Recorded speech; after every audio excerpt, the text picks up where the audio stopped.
Okey, RM5,000. Satu ni lebih kurang 70 sen. So 7 kali 5, RM3.50 lah Ada banyak. Wow. Kita cari yang senang lah sebab semua comel-comel. Ni pun agak-agak senang tak Itu boleh dah lu.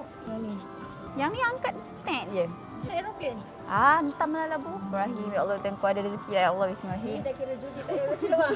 Actually tak pandai main tau. Tapi kita gamble je kan.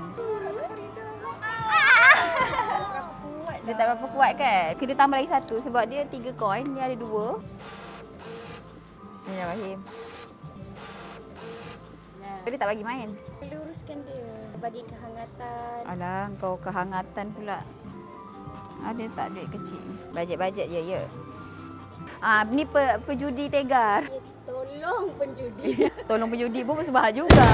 Kau macam orang yang jaga kasino tu kan, bagi duit-duit tu. Faham dia. Kau jangan nak masukkan aku sekali tarik neraka. Jadi kita 3 penjudi, tak ada beza.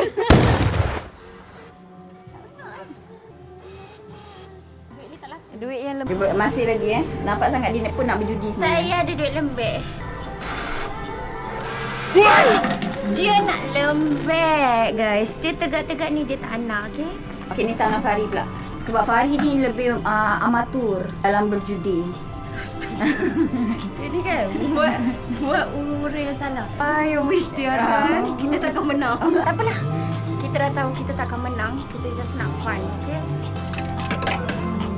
Ada dia punya. Yes, Kau tambah duit? Kau kita tambah duit?